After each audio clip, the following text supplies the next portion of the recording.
ये बात है उस समय की जब शुरू में कुछ नहीं था, केवल पर ब्रह्म था। वह एक सर्वोच्च सिद्धांत तत्व था जिसका ना कोई आरंभ था और ना ही कोई अंत। वह परम सत्य था जिसका वर्णन नहीं किया जा सकता। वह एक दिव्य सार तत्व था जिसके भीतर अनंत क्षमता मौजूद थी। कारण और प्रभाव मिलकर एक हो गए थे, कालातीत, असीम, स्वनिर्मित एवं स्वनिहित। उसका आकार नहीं था किंतु वह निराकार भी नहीं था। उसमें कोई गुण नहीं था किंतु वह गुणों से रहित भी नहीं था। विचारों और इंद्रियों की पहुंच से परे एक विशुद्ध चेतना, एक ऐसा उत्प्रेरक जो खुद तो परिवर्तित नहीं हो सकता था किंतु हर तरह का परिवर्तन ला सकता था। पर ब्रह्म की इच्छा हुई तभी भौतिक ब्रह्मांड का निर्माण आरंभ हुआ। ब्रह्मांड प्रकट होने को तैयार था, प्रत्यक्ष, अन्वेषण के योग्य और विशिष्ट। पर ब्रह्म की इस इच्छा ने एक कंपन पैदा किया जिससे पहली ध्वनि का जन्म हुआ और वह ध्वनि थी ओम।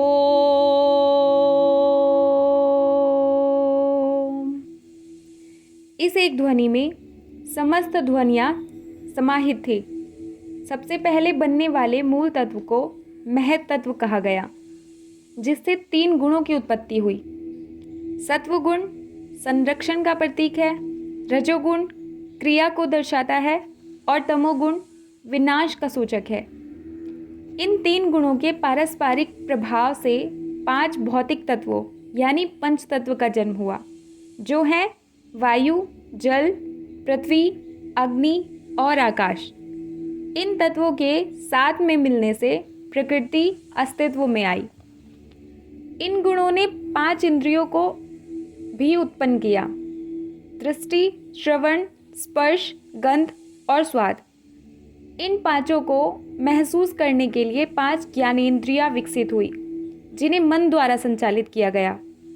पदार्थ की उत्पत्ति के साथ संवेदना प्रकट हुई। इसके बाद जल प्रवाहित हुआ, जिसने सब कुछ ढक लिया। हर जगह केवल जल था, किंतु ऐसा कुछ नहीं था जो उस जल में डूब जाता। तब पर ब्रह्म ने स्वयं एक दिव्य स्वरूप धारण किया, जो जल से भरे सरोवर में कमल दल बनकर प्रकट हुआ। जल को नार और निवास को अयन कहते हैं। इस तरह इस दिव्य स्वरूप को नाम मिला नारायण। फिर पर ब्रह्म ने अपना अंश जल में प्रत्यारोपित किया। इस तरह जल ने स्वयं निषेचित होकर उस अंश का पालन पोषण किया और कालांतर में एक अंडा उत्पन्न किया, एक सुनहरा अंडा जो प्रकाश वृत्त की तरह चमक रहा था। चूंकि यह अंडा पर ब्रह्म से उत्पन्न हुआ, इसलिए इसे ब्रह्मांड कहा गया। फिर नारायण ने विष्णु बनकर इस अंडे में प्रवेश किया। विष्णु सर्वव्यापी थे। वे संरक्षक कहलाए और उन्हें सत्वगुण का अधिष्ठाता माना गया। चूँकि उस सुनहरे वृत्त अर्थात हिरण्य ने विष्णु को गर्भ की तरह ढक लिया था, इसलिए उन्हें उस अंडे का नाम मिला हिरण्यगर्भ। विष्णु की नाभि से 14 पंखुड़ियों वाला एक कमल पुष्प निकला और फिर इस पुष्प से ब्रह्मा प्रकट हुए। यह पर ब्रह्म की एक और दिव्य अभिव्यक्ति थी। ब्रह्मा सृष्टि के रचयिता थे।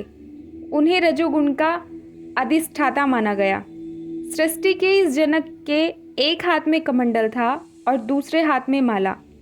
इस प्रकार नाभि से निकले कमल में से उत्पन्न होने के कारण ब्रह्मा को पद्म योनि और नाभिद जैसे अन्य नाम मिले।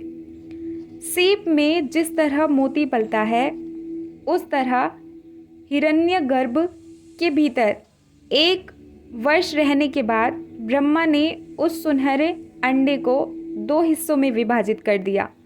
उसका ऊपर का आधा भाग स्वर्ग कहलाया और निचले आधे भाग से पृथ्वी बनी। दोनों के बीच में आकाश व्याप्त था। ब्रह्मा ने सृष्टि के चक्र का आरंभ कर दिया और वे जानते थे कि इसका अंत कैसे होगा। रचना के बाद संरक्षण और अंत में विघटन यानी प्रलय। इस चक्र का अंत होने पर एक नया चक्र आरंभ होगा। प्रत्येक चक्र के अंत में जब सब कुछ अव्यवस्था से अति प्राचीन सागर में विलीन हो जाएगा तो ब्रह्मा इस प्रक्रिया को पुनः आरंभ करेंगे। चक्रों का एक शाश्वत क्रम।